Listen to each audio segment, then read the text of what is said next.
L'amour maternel ne ressemble à aucun autre. Il ne peut être comparé à aucune de nos autres relations. Tout le monde souhaite toujours faire tout ce qu'il peut pour ses parents quand il en a l'occasion. Et nous devons éprouver cet amour avant qu'il ne soit trop tard.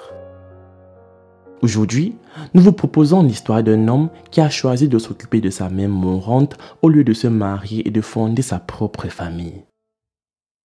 Certaines personnes pensent qu'il est fou, mais d'autres l'appellent vrai héros, parce que c'est l'un des choix les plus difficiles à faire pour quiconque. Les amis, avant de poursuivre sur cette histoire, voici la question du jour. Lequel de ces animaux n'est pas originaire d'Afrique? A. Le pangolin. B. L'ornithorynque. C. Le chimpanzé. J'attends vos réponses en commentaire et la réponse exacte vous sera donnée à la fin de la vidéo. Il s'appelle Dodji. Il est âgé de 40 ans. Et voici sa mère, elle s'appelle Martha. Eh bien, Martha n'a pas donné naissance qu'à lui seul. Elle a donné naissance à 11 autres enfants en plus de lui. Cela fait 12. Mais parmi eux tous, c'est lui seul qui a décidé de rester et de s'occuper de sa mère. Il dit qu'il voulait se marier, mais n'était pas sûr qu'il allait y avoir quelqu'un qui puisse réussir à faire ce qu'il fait pour sa mère, tout comme il le fait.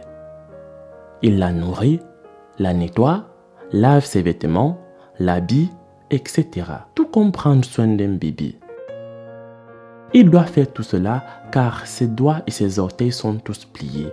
Elle peut difficilement tenir quelque chose que ce soit. Se procurer de la nourriture n'a jamais été facile pour eux car il n'a pas de travail.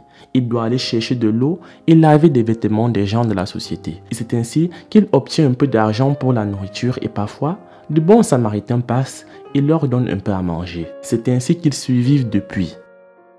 Selon des recherches, il existe un lien très fort et naturel entre une mère et son fils.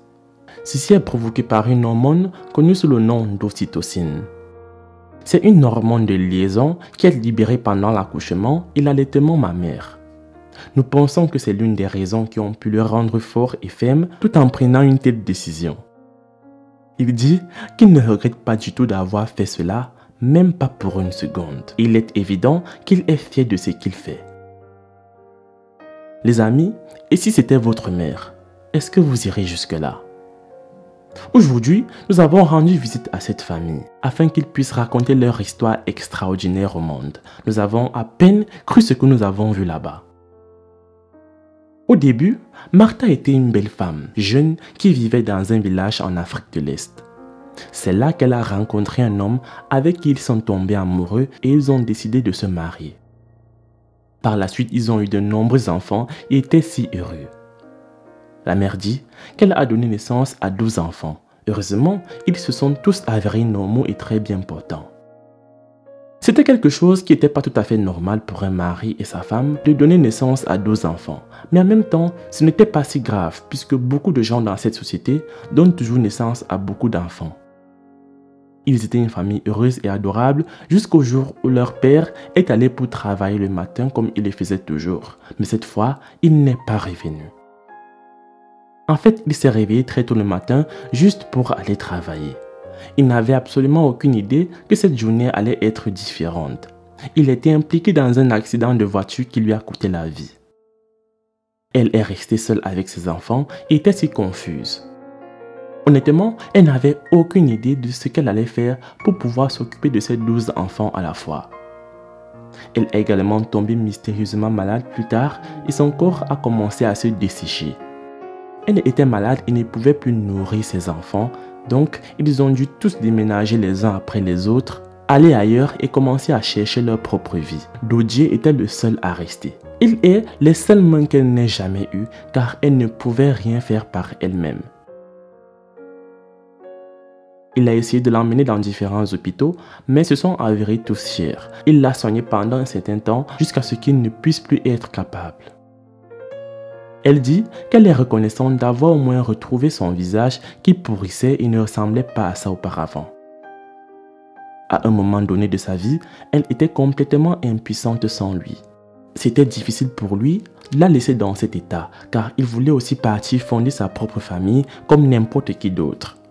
Mais il a choisi de rester juste pour quelques jours et puis a décidé de rester pour toujours.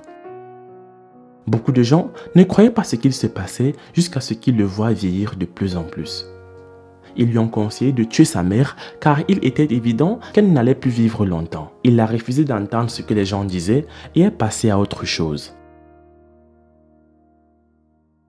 Il doit maintenant aller chercher de l'eau et laver les vêtements des habitants d'ici afin d'avoir quelques pièces pour acheter de la nourriture pour sa mère.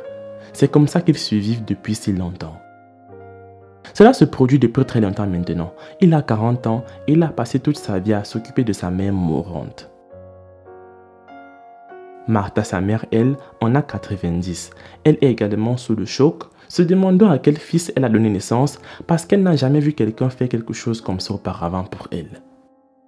Il a pensé à mener une femme, l'aider à faire le ménage et à s'occuper de sa mère, mais il dit qu'il ne pense pas que quelqu'un aimerait et prendrait soin de sa mère comme il le fait. Et comme ils lui ont tous conseillé de la tuer, il ne peut pas faire confiance à beaucoup de personnes. Il vit dans une pauvre vie, mais continue de se battre chaque jour pour que sa mère puisse passer ses derniers jours de la manière la plus confortable possible. Il dit que c'est tout ce qu'il peut offrir à sa mère pour tout ce qu'elle a fait pour lui avant qu'elle ne tombe malade. Il n'a aucune idée de l'endroit où se trouvent la plupart de ses frères et sœurs aujourd'hui. Et puisqu'ils ont déménagé de l'endroit où ils vivaient auparavant, il leur est très difficile de se rencontrer. Il pense que si ses frères et sœurs le découvrent, ils pourraient sûrement aider s'ils avaient quelque chose. Il souhaite que sa mère meure avant lui. Il a peur que s'il meurt avant elle, personne ne s'occupera d'elle et qu'elle mourra peu de temps après. Il demande d'aide pour pouvoir acheter de la nourriture et des médicaments pour sa mère car cela devient de plus en plus difficile chaque jour. Et c'est pourquoi il a besoin d'un coup de main puisqu'il fait ça depuis très longtemps. Les amis, les fonds qui seront utilisés pour aider cette famille seront donnés via GoFundMe, le lien qui se trouve dans la description de cette vidéo. C'est la fin de cette vidéo les amis. La réponse à la question du jour était l'ornithorynque. Laisse un like si tu as trouvé. Moi je vous laisse et surtout on se prend pour la prochaine fois.